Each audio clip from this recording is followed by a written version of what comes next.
여러분들은 혹시 이런 친구분들이 있으신가요? 있으시다면 반드시 눈물을 머금고서라도 만나셔서는 안 됩니다. 비록 그 친구가 지금 여러분들에게 아무리 잘해주고 있다고 하시더라도요, 언젠가는 여러분들에게 몇 배의 고통을 안겨줄 겁니다. 여러분 안녕하세요, 이정재입니다. 우리는 무수한 인간관계를 가지고 살아갑니다. 어떤 이는 오랜 벗으로, 어떤 이는 직장에서 동료로, 어떤 이는 사회에서 만난 친구로 끊임없이 이렇게 인간관계를 가지고 살아갑니다. 이를 동양학에서는요, 궁합이라는 범주에 넣어서 설명을 하고 있는데요, 여러분들이 일반적으로 아시는 남녀의 궁합, 이것도 궁합이지만요, 부모와 자식 간의 관계도 궁합이라고 할 수 있는 것이고요, 그리고 여러분들이 사회에서 만나는 친구, 동업자, 동료, 이런 분들과 여러분들과의 관계도 다 궁합이라고 말할 수 있는 겁니다.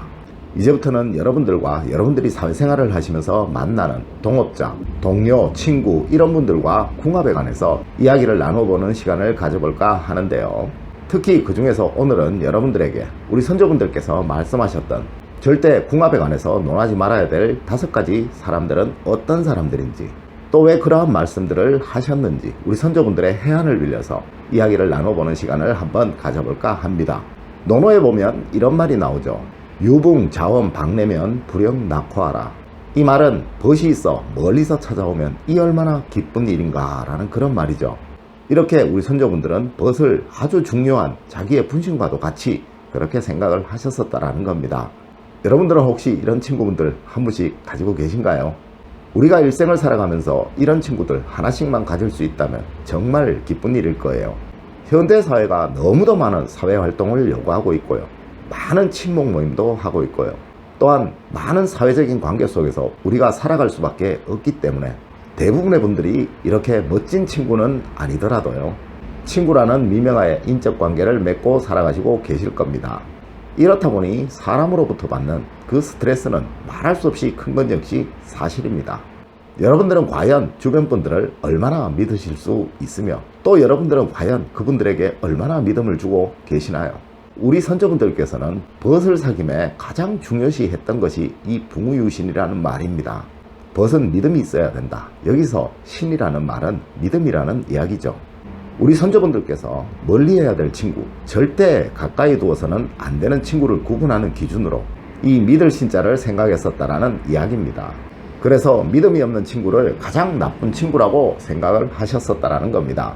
그렇다면 절대 믿지 말아야 될 사람, 또 여러분들이 절대 믿음을 주어서는 안 되는 사람들이 어떤 사람인가 우리 한번 같이 알아보도록 할까요?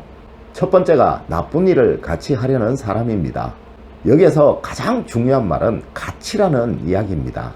늘 이러한 종류의 사람들은 나쁜 결과가 생기게 되면 옆에 사람 잘못으로 돌리고 자신은 빠져나가려고 하는 성향이 아주 강하다라는 그런 이야기입니다.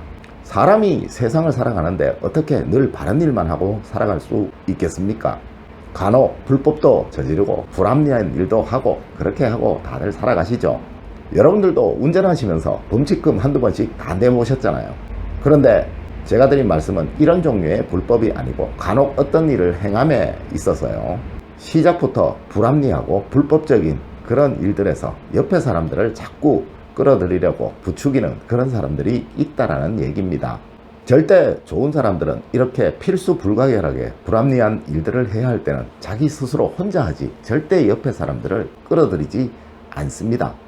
옆에 사람을 끌어들여서 어떤 일을 행하는 사람들, 그런 사람들은 그 결과가 나쁘게 나타났을 때 반드시 그 잘못을 옆에 사람에게 돌리고 자신은 빠져나가 버리는 그런 성향이 강하다는 이야기죠.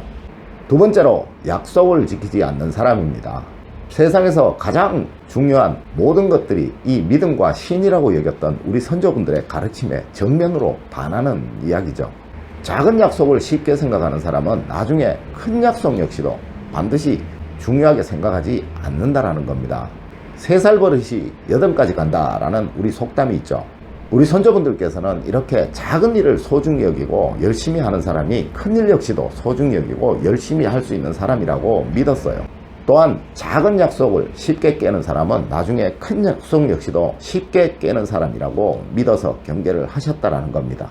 그래서 이런 사람은 나중에 반드시 자신의 안위를 위해서 옆에 사람을 배신한다 라고 하셨어요. 경계를 하고 믿음을 절대로 줘서는 안 된다라고 말씀을 하셨던 겁니다.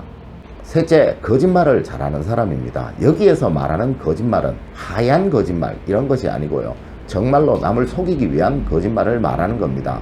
자신의 이득을 위해서 남을 속이는 사람은 언젠가는 반드시 자신의 이득을 위해서 나 역시도 속일 수 있다라고 우리 선조분들은 생각을 하셨다라는 겁니다.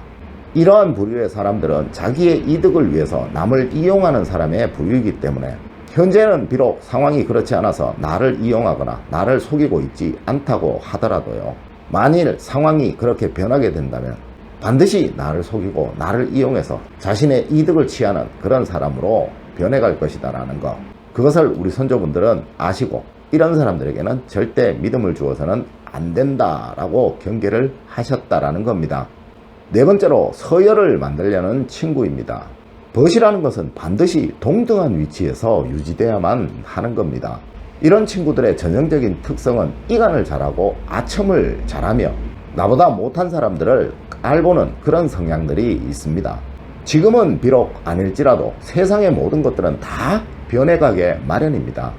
비록 지금은 내가 좋은 위치, 많은 부를 가지고 있어서 다른 친구들보다 나를 위에 두려고 하고 또 나를 칭송하는 그런 사람이라고 하더라도요. 내 위치가 변하게 되고 내 상황이 변하게 된다면요. 그 친구는 반드시 나를 깔보고 나를 얕보게 되고 나를 업수히 여길 것이 뻔하기 때문에 이런 친구들 우리 선조분들께서는 가장 싫어하는 그런 부류로 구분을 하셨고 또한 경계를 하셨다라는 겁니다. 마지막으로 다섯 번째입니다. 이는 친구로 인해서 내가 크게 성취할 수도 있으니 나에게 도움이 되는 친구를 만나라 라는 의미로 해서 구분을 해 두었다라고 말씀들을 하시는데요. 매사에 부정적인 사람은 반드시 피하라 라는 그런 이야기입니다. 늘 긍정적인 사람을 만나는 것이 좋고 부정적인 사람은 꼭 피해야 된다라고 우리 선조분들께서는 경계를 하고 그런 친구들은 가까이 두지 않으시려고 노력을 하셨었다라는 거죠. 모든 일에 매사 부정적인 사람은 늘 남을 흉보고 남을 비난하게 됩니다. 남의 위치를 인정하지 않으려고 하기 때문에 그렇다는 겁니다. 이런 사람들은 결단코 인생에서 성공할 수가 없습니다. 이 말은 현재 나와 있는 모든 인간관계에서 다 다루고 있는 그런 내용이다 보면요. 우리 선조분들의 해안이 정말 놀랍다는 것을 다시 한번 느끼게 합니다. 이렇게 오늘 여러분들에게 우리 선조분들의 지혜를 빌려서요. 우리가 사회생활을 하는데 절대 피해야 되는 5가지 종류의 사람들을 구분해 보았습니다. 사람이 사람에게 배신을 당하는 그 고통은 8톤 트럭을 정면으로 부딪혔을 때와 같은 트라우마를 가지게 한다라는 그런 연구 보고서가 있다라고 합니다. 사람이 사람을 만나는 것도 아주 기쁘고 즐거운 일이지만요. 여러분들이 만나는 모든 사람들이 여러분들에게 사랑과 기쁨으로 다가올 수 있다면 이것보다 더 행복한 일은 없을 겁니다. 여러분들이 방금 제가 말씀드린 이 5가지 부분만 꼭 명심을 하신다면요. 우리가 사회생활을 하면서 만나게 되는 가장 큰 스트레스라고 하는 사람으로부터의 스트레스를 벗어날 수 있는 정말 좋은 방법이 될 겁니다. 우리 선조분들의 지혜 여러분들 꼭 명심하셔서 여러분들의 삶을 더욱 멋지게, 더욱 행복하게, 더욱 보람있는 삶으로 만들어 가시기를 기원드리겠습니다. 늘 올바른 학문과 올바른 지식을 여러분들에게 전하도록 노력하겠습니다. 여러분들 오늘 긴 시간 감사드립니다. 감사합니다.